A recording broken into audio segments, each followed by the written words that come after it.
Bonjour et bienvenue les amis, nous sommes dimanche. Et le dimanche, Erwan, C'est Atlanta. c'est le jour des Hawks. Pas le jour des mariages, hein, c'est le jour des Atlanta Hawks. On va discuter pendant un quart d'heure de cette petite franchise des Hawks. Il y a beaucoup de choses à dire parce que eux, ils décident de faire des changements dans le fond et ils font pas semblant, ils y vont tout droit. Et oui, parce qu'ils décident de copier un peu les Warriors. Alors, est-ce que c'est une bonne idée, une mauvaise idée? On en parlera dans une dizaine de minutes. Mais tout de suite, allons tout de suite sur ce qui s'est passé un peu cette intersaison chez Erwan, puisqu'il y a un coach et un coach emblématique qui s'est barré. Hey, hey. Ouais, Mike Budenholzer, avec qui ils avaient connu les meilleurs résultats de l'histoire. C'est quand même une franchise historique. Et avec Mike Budenholzer, ils avaient fait une finale de conférence et surtout un bilan incroyable il y a 2 saisons, il me semble, de ça, avec 4 All-Stars. Et Mike Budenholzer, qui avait aussi le coach de l'Est. Donc voilà, et l'année dernière, on avait quand même assisté aussi à une fin de cycle assez violente, côté Atlanta. Et c'est le moment de faire table rase de tout ça, parce que regardez l'année dernière, 24 victoires seulement, 58 défaites, avec la 26e attaque et la 21e défense. Donc avec ça, effectivement, on se retrouve 27e bilan de la Ligue. Et donc dernier de la conférence Est, et ça leur est pas arrivé depuis de belles lurettes, puisque c'est une équipe qu'on avait l'habitude de voir depuis l'époque avec Joe Johnson et tout ça, clairement en playoff, voire même avec des envies de finale NBA. On les a sentis par moments à deux doigts d'y aller. Si Qui avait proche, pas LeBron. si proche, si loin. Ouais. Tu vois ce que je veux dire? Sans LeBron, ils se Voilà. aller en finale NBA. Hein. Mais bon, ça marche pour tellement de joueurs et tellement d'équipes. Toronto, Ce petit surtout. truc. Oui, surtout Toronto, c'est vrai. Bref, donc voilà, les mouvements de cette intersaison, il y en a eu pas mal. Cette équipe a un peu bougé, surtout sur le poste de meneur, puisque dans la colonne des départs, il y a Dennis Schroeder qui a donc été évacué du côté d'OKC, Mac Muscala qui est parti, Asiaya Cordigné. Ah oui, c'est un Français. Qui est Antibes, qui Antibes. revient de blessure, donc coaché par Kenny Grant cette année, Tout à assistant fait, coach au Shark exactement. Antibes. Donc on pourra avoir quelques news de temps en temps, disait à Cordigné, de Exactement. ses objectifs NBA, pourquoi pas. Tout à fait. Et donc, du côté des arrivées, on a Trae Young, dont on va parler très rapidement, mais surtout le vieux, hein, Vince Carter, qui est dans l'effectif. On imaginait Vince Carter dans une situation pour jouer le titre aux Warriors, je l'aurais bien vu aux Warriors ou même aux Lakers, aller jouer avec je sais pas qui, un retour à Toronto. Voilà, alors moi j'aurais adoré un retour à Toronto. J'adore Vince Carter, j'adore sa carrière, comment il s'est réinventé à plusieurs reprises, ce rôle encore de vétéran qu'il est capable d'avoir. Et on est heureux de voir Vince Carter une saison de plus. On a perdu Manu Ginobili, mais on garde Vince Carter. Donc on est content de revoir ces anciens-là. Par contre, dans quelle galère il est parti se mettre là-bas. Mais vraiment, c'est une qu'il est question. parti foutre Si là-bas. vous avez la réponse, dites-nous dans les commentaires parce que je ne comprends pas bien. Je voulais voir le nombre de Il est originaire de Floride, donc enfin bref. Ouais, regarde, ça fait donc Raptors, les Nets, le Magic d'Orlando, les Suns, les Mavs, les Grizzlies, les Kings et donc maintenant les Hawks. Il a décidé de bourlinguer un peu partout aux États-Unis. L'année dernière, il joue aux Kings, qui est une équipe qui est à peu près similaire dans mais il fait beaucoup au bilan. Après, Atlanta, tu sais ce qu'il y a, Hawks, mais... strip club. Hein. Énorme ville de strip club. Voilà, si je dis ça, je dis rien. Bref, avançons en tout cas sur l'info inside. Notre petite équipe d'Atlanta. Quel est le 5 majeur espéré la saison prochaine du côté des Hawks? Alors vas-y, mon cher Polo, envoie-moi ça. Alors nous, on a mis Jeremy Lin qui sera a priori le backup de Trae Young, puisque Trae Young, regardez-le avec son beau sourire et sa petite moustache, ce petit duvet qui a priori sera le meneur titulaire. Ils ont recruté Jeremy Lin. On pense qu'ils peuvent faire la paire sur le poste de meneur. On est d'accord? Ouais, ça sera le backcourt. Ensemble. Le backcourt, certainement. On sait que Jérémy est un joueur plutôt intelligent, plutôt complet, capable de jouer un, de jouer deux. Et c'est vrai qu'avec aux côtés de Triangle qui va être foufou un petit peu, c'est vrai qu'un mec comme ça, solide, capable de défendre fort, de se muer dans un rôle de passeur, d'aller marquer des paniers aussi quand il faut, c'est plutôt bien de les associer tous les deux. Ouais, clairement. On continue sur le poste 2. Ken Bazemore est toujours là avec son beau contrat. C'est le genre de joueur qui serait susceptible d'être transféré en cours de saison parce que les bonnes équipes s'arrachent, ce genre de joueurs, les postes 2-3, plutôt à droit, slasher, mais aussi bon défenseur. Terran Prince est toujours là. Terran Prince qui fait une vraie bonne carrière pour l'instant et qui réussit à s'affirmer dans cet effectif. Qu'est-ce que vous avez sur le poste 2, il y avait un gars dont je voulais absolument parler, c'était Kevin Werther, qui est le 16e choix de draft. Il vient de Maryland, c'est un shooter sur le poste 2. Ça nous rappelle évidemment Klay Thompson, mais on en reparlera un peu plus tard. À l'intérieur, vous avez John Collins et vous avez Deadmon. Alex Len est aussi arrivé sur le poste 5. Voilà, on a une équipe qui clairement manque de talent. Manque de talent. Voilà, en tradant Schroeder, on se rappelle quand même, il y a eu un été très actif pour le coup. Il y a eu des choix, pour le coup, eux, ils ont fait des choix très forts. On rappelle quand même qu'ils ont tradé Dennis Schroeder, qu'ils ont envoyé au KC, pour récupérer Melo, à qui ils ont filé un buyout. Donc déjà, c'est des mecs, mine de rien, pendant quelques heures, ils ont eu Melo dans leur effectif. Pas longtemps. Hein. Pas longtemps.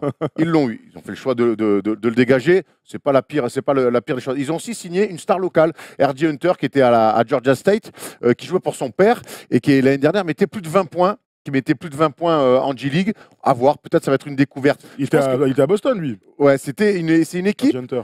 C'est une équipe voilà, où c'est peut-être le moment de lancer des mecs, d'essayer de trouver des petites pépites en G-League parce que ça manque clairement de talent. On a envie de dire que le talent le plus gros potentiel de cette équipe, c'est Trae Young. Normal. Au choix de draft, Avec c'est pas normal. beaucoup d'incertitudes. Et on rappelle aussi que cet été, donc, ils ont coupé Melo, ils ont viré Schroeder. Et puis surtout, à la draft, ils ont fait l'impasse sur Doncic. On y reviendra. Pour l'instant, ils sont 5 majeurs. Le 5 majeur sera donc coaché par Lloyd Pierce. Lloyd Pierce, encore un assistant de très longue date de NBA. Il est passé par 3 ou 4 franchises. Ça faisait 5 ans qu'il était du côté de Philadelphie. Aujourd'hui, il s'est vu offert un poste de head coach. Alors, on en a parlé un peu en saison dernière. On ne sait pas trop à quoi s'attendre, puisque c'est un mec, finalement, qu'on connaît très peu dans le grand public. Coach défensif. Pas du tout. Coach défensif. C'est lui qui s'occupait de la défense chez les Sixers à côté de Brett Brown. Quand il a signé chez les Hawks, beaucoup de joueurs, en tout cas des Sixers, ont loué vraiment son travail. Et c'est un mec axé très défensif.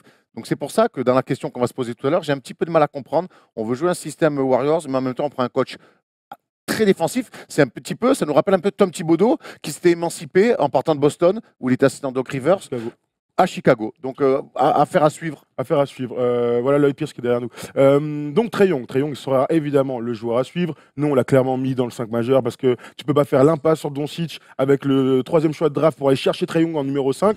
Encore aujourd'hui, on a du mal à se dire qu'ils l'ont vraiment fait, mais ils considèrent que c'est le nouveau Steph Curry. On voit ses stats l'année dernière avec Oklahoma en NCAA. On se souvient qu'il a eu du mal quand ça s'est durci. On se souvient de Colin Sexton qui l'avait clairement cassé la gueule. Trae Young qui est un joueur aujourd'hui un peu frêle, mais avec une vraie adresse, avec une vraie vista, capable de faire des passes, capable d'être fort sur pick and roll. Maintenant, la NBA, c'est un autre monde et on a évidemment très très peur sur son potentiel physique. Moi, je crois que le retour sur terre pour Trae Young et pour les Hawks, du coup, parce qu'ils ont fait un choix très fort, va être terrible. J'y crois pas. Moi, je le dis, alors peut-être que je vais me tromper, et tant mieux pour lui, et tant mieux pour les Hawks, mais j'y crois pas. Regarde, j'ai fait une petite liste des meneurs sur lesquels il va être un petit peu en bugne-à-bugne. Alors peut-être pas directement, mais en tout cas dans les stats. Il va se retrouver face à des John Wall, à des Damian Lillard, à des Steph Curry, à des Russell Westbrook, à des Kyle Lowry, à des Kemba Walker. Tu me dis que l'année dernière, Colin Sexton lui a cassé la gueule. Là, c'est quand même des niveaux encore plus supérieurs. Je crois que physiquement, il va être imposé. On va lui imposer un rythme auquel il va pas pouvoir répondre. Et surtout qu'aujourd'hui, on voit tous les joueurs défensivement sur les postes extérieurs qui ne font pas les minima sont ciblés. Oui, clairement. Sont ciblés. Et on a vu des Steph Curry faire des efforts, faire les minima défensifs. Aujourd'hui, tu ne peux plus être un défenseur passoire. Même James Harden s'est mis à faire les minima. Et d'ailleurs, comme par hasard, il a le meilleur bilan l'année dernière avec les Rockets. Il se planque aussi. Donc je crois qu'il va y avoir un énorme problème. Et s'il est ciblé défensivement, en attaque, il ne pourra pas avoir la vista dont tu louais tout à l'heure. L'avantage du basket, c'est qu'il y a deux côtés du terrain. Moi, je pense aujourd'hui qu'il faut lui laisser évidemment beaucoup de temps, même si c'est 3 ou 4 ans. 3-4 ans, en vrai, NBA, c'est rien, puisqu'il part de tellement loin aujourd'hui qu'ils n'ont rien à perdre. Alors, je pense qu'ils auraient clairement dû prendre Doncic, mais maintenant qu'ils l'ont fait, on évacue ce débat-là, même si je pense que ça va le suivre jusqu'à la fin de ses jours. Trae Young, aujourd'hui, d'après moi, est un talent hyper supérieur. Il peut tout faire sur le terrain. Il va falloir qu'il arrive à jouer son jeu au plus haut niveau du basket mondial. Ça va être difficile au début. Il va se casser les dents. Je pense qu'il va faire des matchs à 8 paires de balles, des matchs un peu comme Lonzo Ball, des matchs à 1 sur 10 à 3 points. Tu vois, mais il va falloir passer par là pour ensuite pouvoir s'exprimer. Et il va falloir que le coach arrive à l'entourer, comme Isaiah Thomas à Boston. Il va falloir l'entourer et le planquer. Je dis pas que ça va être simple, je dis qu'il va falloir le faire. Il va falloir que lui ne défende pas sur Russell Westbrook. Jamais. Alors oui, il y aura peut-être un poste 2 sur lequel il va encore plus galérer, mais s'il a moins de talent, eh ben, tu peux peut-être le planquer. Donc voilà, il va falloir être très intelligent, mais il va falloir lui donner la gonfle et lui dire vas-y, régale-nous. Tu as une saison pour apprendre, eh bien vas-y, prends ta saison. Moi, je pense qu'effectivement, il va se casser les dents. Tu peux apprendre dans le dur. Et l'exemple que tu cites de Lonzo Ball, il est intéressant. Maintenant, au bout d'un moment, il y a quand même des mecs autour. Ici, tu vois, ce qu'il y a passé au travers et passé complètement au travers.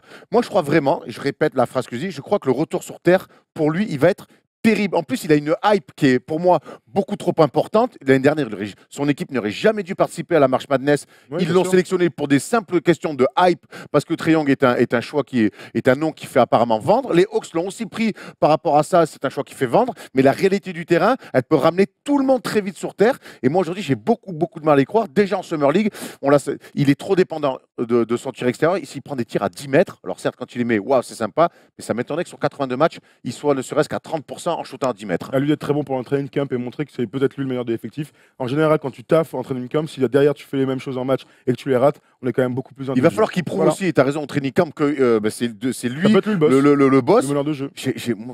Dites-nous dans les commentaires, mais moi, Trae Young, j'ai beaucoup trop de mal à y croire, quoi. C'est un jeu, on le compare à Steph Curry, c'est intéressant, mais Steph Curry avait quand même un contrôle sur le jeu bien plus important que ce qu'a Trae Young. Trae Young, il est à risque tout le temps. Steph Curry avait quand même était quand même un peu plus meneur dans l'âme qu'est Trae Young. Je ne suis pas sûr. Moi, je dirais quand même que Trae Young, en NCAA, Steph Curry joue pas meneur. Donc aussi, moi, je vois Trae Young qui joue en Summer League par moment profil, à chercher. Ouais, mais il tient là-bas, il tenait. Enfin, pour moi, il tenait beaucoup plus la balle. Il y avait beaucoup plus de. Il y avait, en tout cas, Steph Curry, rookie et ses premières saisons NBA, il y avait, même s'il y avait des blessures et un jeu à risque, il y avait beaucoup plus de contrôle que chez Trae Young. Moi, j'ai toujours pas vu de Trae Young en NBA, donc j'attends de voir quand même. C'est pour ça qu'il faut pas lui tirer dessus, parce que si dans 3 ans il est All-Star, et ben on dira waouh, incroyable, bravo, t'as surpassé nos espérances. Et ben tu sais quoi, Erwan, on a fait le tour sur Trae Young. Et maintenant, on va passer au focus. They do have a timeout. Decide not to use it. Curry, way downtown. Bang! Bang! Un petit focus parce que cette franchise des Atlanta Hawks est un peu surprenante. On se souvient qu'avec Budenholzer, ils avaient décidé de copier un peu le modèle des Spurs. On se souvient, le jeu collectif, forcément, un ancien assistant de Pop, avec cette envie d'inclure tout le monde dans l'effectif. Là, ils ont complètement changé en allant recruter en mi-2017 un nouveau GM, et lui, évidemment, c'est un ancien assistant GM des Warriors, puisque c'est la question. Est-ce que le modèle 2.0 des Hawks, enfin le modèle 2.0 Warriors peut être celui des Hawks maintenant? C'est Travis Schlegel qui vient d'arriver et qui a décidé donc de prendre Lloyd Pierce, mais aussi de prendre le nouveau Steph Curry qui est Trae Young. Alors, est-ce que véritablement ça peut marcher de copier ce système des Warriors? On aime bien tous fantasmer, hein, faut pas se mentir, mais c'est terrible. Les Warriors, en fait, c'est la meilleure chose qui puisse arriver au basket et la pire pour certains. Parce que avoir joué, c'est fantastique. Mais je suis désolé, les choix de draft côté Warriors, ils se sont construits, on oublie, à travers la draft, même si Harrison Barnes est parti, entre Curry, Thompson, Harrison Barnes, tout ça, c'est des choix de draft et c'était des choix très intelligents. Mais avec le recul, ça l'était. Sur le moment, ça avait quand même déjà un peu plus de gueule que forcément. Je suis pas ce qu'ils ont aujourd'hui. Moi, je vois pas comment cette équipe aujourd'hui peut ne serait-ce que commencer à essayer de s'inspirer des Warriors. Et le choix déjà du coach ne va pas dans ce sens-là pour moi, parce que c'est un coach ultra défensif. Pour moi, ce coach, il est plus proche de Tom Thibodeau, de ce que j'en lis, de ce que j'ai vu, que de Steve Kerr. Voilà. Donc déjà, je comprends pas trop. Et puis les Warriors sont les Warriors. Et on sait très bien que battre les Warriors, alors au jeu des Warriors, ça n'arrivera jamais. C'est pas, là, je crois pas que ce soit le but. Leur but aux Hawks, c'est pas de battre les Warriors, c'est d'installer une identité. Et moi, j'aime l'idée que les franchises s'inspirent des meilleures franchises. Qui va te dire aujourd'hui que copier les Spurs, c'est une mauvaise idée? C'est une très bonne idée. Qui a gagné en copiant les Spurs? A priori, personne. Mais qui est devenu une très bonne équipe? Il y en a pas mal aussi. Là, leur but aux Hawks, c'est pas d'être champion dans 3 ans. Le but, c'est d'installer quelque chose de nouveau. Donc, même dans moi, j'aime bien l'idée d'aller copier les Warriors en allant sélectionner des mecs qui ont cette identité-là, les mettre dans l'effectif et d'essayer de créer peut-être un nouveau truc, mais avec cette base-là. Ils ont pris donc le Kevin Huerta dont je parlais tout à l'heure, qui est un poste 2, qui fait partie de ces mecs qui ont le bras sûr, 41% l'année dernière en NCAA, et donc qui serait dans leur tête un nouveau Klay Thompson. On se souvient quand tu parles des choix de draft, moi, c'est Steph Curry, on sait qu'il a un énorme talent, personne n'imagine qu'il va devenir double MVP, même au bout de 3 ans. Klay Thompson, quand il est drafté, on sait que c'est un bon joueur, il est que 11e choix de draft, il n'est pas premier choix de draft et il ne devient pas le meilleur poste 2 de la ligue comme ça. Donc il faut du temps, et moi j'ai envie de leur laisser du temps parce que c'est peut-être la marche est beaucoup trop haute, mais il n'empêche qu'ils ont le mérite d'essayer. Peut-être qu'au pire, dans 2 ans, ça marche pas, on balaye tout. Ce que je veux te dire, c'est que c'est bien de vouloir s'inspirer des meilleurs, mais au bout d'un moment, les Warriors sont devenus c'est quelque chose d'unique, j'ai l'impression, et d'exceptionnel. Ce qu'on est en train de voir. S'en inspirer, ok. Copier, j'en suis vraiment pas sûr. Je pense que les Hawks ont un chantier bien plus important avant de commencer à se dire tiens, on va essayer de s'inspirer des Warriors. Parce que les Warriors, on oublie beaucoup trop, c'est une équipe qui défend le plomb. Qui peut défendre aujourd'hui chez les Hawks? Ils sont devenus une bonne équipe défensive. À la base, c'est pas une équipe défense de plomb non plus. Ils ont attendu quand même l'arrivée d'Andrew Bogut. Il s'est passé beaucoup de choses pour arriver à cette équipe de Warriors. Là, on ne demande pas aux Hawks d'être les Warriors de 2017. On dit qu'il faut mettre les premières pierres. Et moi, je trouve ça intéressant. Et en tout cas, pour les supporters des Hawks, mine de rien, moi, je trouverais ça hyper excitant parce que c'est soit ça, soit peut-être rien du tout, aucun projet. On a parlé de Memphis hier. Je préfère quand même le projet d'Atlanta en se disant peut-être qu'il va se passer un truc, peut-être qu'ils vont avoir l'étincelle, mais peut-être qu'ils vont se casser la gueule aussi. Ça, on le saura dans quelques saisons. Le truc, c'est que si vraiment ça marche pas, et j'ai l'impression que ça ne marchera pas, Alors, attention, je peux me tromper, hein, j'ai l'impression que ça ne marchera pas, ça peut être catastrophique. Pourquoi ça change quoi? On peut arriver sur encore un choix de draft l'année prochaine. On peut arriver, mais d'ailleurs, voilà, c'était ma conclusion, c'est que pour moi, on l'avait dit sur la première preview, quand on avait fait Phoenix, c'était la pire équipe la saison dernière. Pour moi, cette année, les Hawks seront la pire équipe de la ligue et je pense qu'ils vont se faire démonter toute la saison et que j'espère pour eux, ils attendront la fin de saison pour avoir le first pick la saison prochaine. C'est la seule chose qu'ils peuvent espérer cette saison. Eh bien, écoutez, voilà les objectifs d'Erwan pour les Hawks, d'être le dernier et d'avoir un très haut choix de draft l'année prochaine. On leur souhaite ça de toute manière. Il va falloir plusieurs choix de draft pour se relancer. Et avoir le développement du petit. Vraiment, ça va être intéressant à voir. Hein. Moi, je suis super excité de voir ça. Je vous souhaite le meilleur. J'ai hâte de le voir, mais j'ai vraiment peur qu'il ait des soirées, voire des périodes très, très compliquées. Mais c'est pas grave. S'il apprend comme ça. Bref, on a fait le tour de cette franchise d'Atlanta. Comme d'habitude dans les commentaires, vous nous dites vous êtes d'accord, pas d'accord, vous voyez quoi pour Trae Young et pour son effectif. Nous en tout cas, on va pouvoir se retrouver demain, lundi, pour une nouvelle preview. Et demain c'est super excitant puisqu'on va parler de Dallas et Luka Doncic et Dirk Nowitzki qui prolongent. Bref, merci à tous, on se retrouve demain. Ciao, ciao.